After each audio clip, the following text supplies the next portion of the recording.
Chapter 6. 177. Current of Fate. Outside of the now empty Temple of the Chalice, the dawn was slowly painting the world in a beautiful shade of lilac. Sunny was sitting on the ground, staring at a scarlet odachi and a spear with a blade etched with runes that lay on the ground in front of him. Kai had dismissed his armor and was standing nearby, his wooden mask charred and blackened by the heat of the divine flames. His gaze was distant. Effie was also close. She was standing in front of a pile of weapons, some of them whole, some broken and melted by the fire.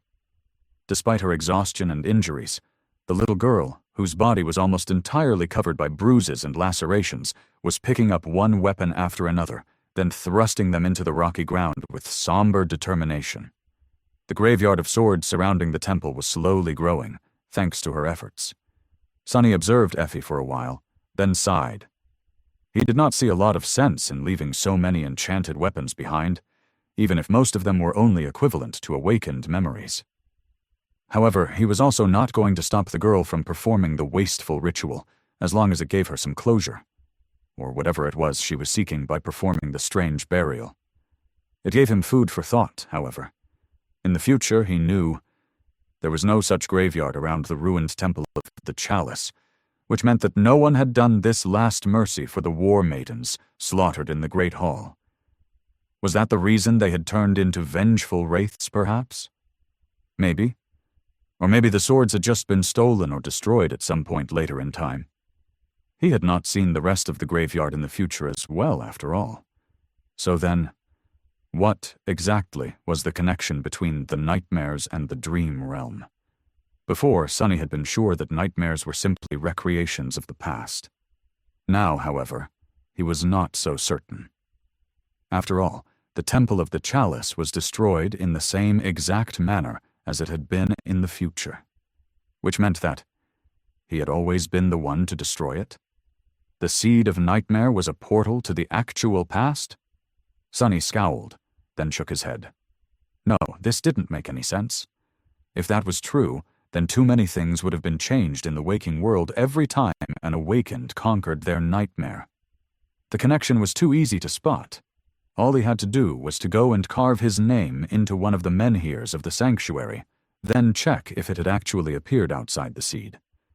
People weren't fools. They would have known by now. Nightmares were almost certainly simply recreations of the past of the dream realm, and not the actual thing. However, the coincidence of how the Temple of the Chalice had ended up was too glaring to be natural. Logically, the appearance of awakened from the waking world should have changed the course of events that had happened in the past completely. And yet it had not, at least not yet. He could think of two explanations for that, one far less frightening than the other. The first explanation was that this was a simple case of his knowledge of the future informing his actions in the past. Sunny had thought of destroying the chalice because he had already seen it destroyed in the future, and so the cycle had been complete without any ominous reasons, just due to a logical connection. The second explanation was far more concerning, at least to Sunny. He knew more about fate than most people. He knew how hard it was to change it, let alone escape its stranglehold completely. So what? What if fate had a pull on all things, had influence over all of existence, and pushed everything, everywhere, in a certain direction? To a certain conclusion, no less. If so, the details of what happened could potentially change, but the end would inevitably, and inescapably, be the same. That was a thought that terrified Sunny beyond belief. He had proclaimed fate to be his sworn enemy, after all.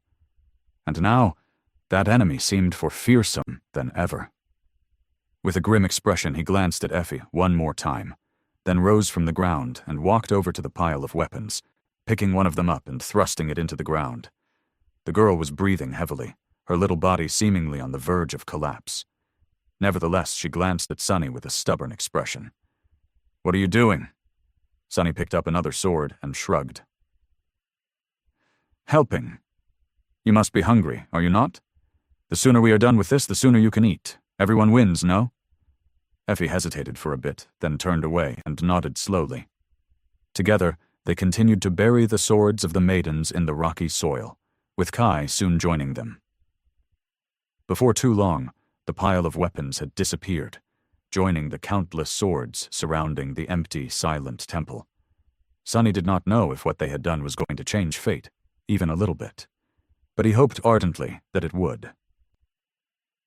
The next morning, the inhabitants of the sanctuary saw a very peculiar thing. A man in a wooden mask, and with skin that resembled tree bark, effortlessly landed on the soft grass of the island, his tall figure covered by a fitting silk garment. A moment later, a towering, four-armed demon climbed from beneath the island and joined him. However, that was not all.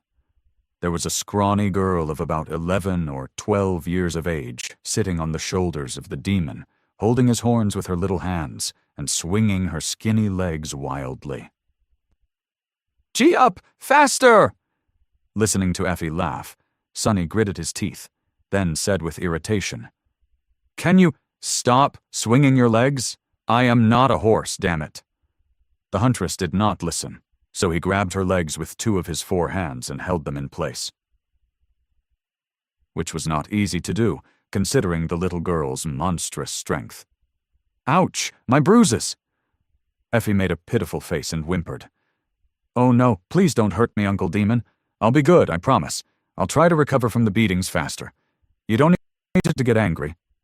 As the people stared at the girl's terribly bruised body with dark expressions, then looked at Sunny angrily, he hissed, "I didn't. She's not. You stop it right now, Effie. That is not funny." The little girl threw her head back and laughed again, then leaned down with a mischievous smile. "Yes, of course. Whatever you say, Uncle." After that, she glanced at the tall menhirs of the sanctuary and lingered for a few moments, then whispered quietly into his ear. "So, let me get this straight. Everyone in this nightmare was driven insane by the demon of desire, and to conquer it, we need to set her free. With the help of a mad, transcendent sorcerer who wants to defy the gods, start a war against the other 4 chain lords, and kill them. And it was that guy, Noctis, who sent you to the Temple of the Chalice. He is the one we are here to see." Sunny looked forward with a dark expression on his bestial face, and then growled, "More or less. We have a thing or two to discuss with him." He paused for a moment before adding, murderous flames igniting in his eyes, "Because I am pretty sure that Noctis, that rotten bastard, has swindled me again."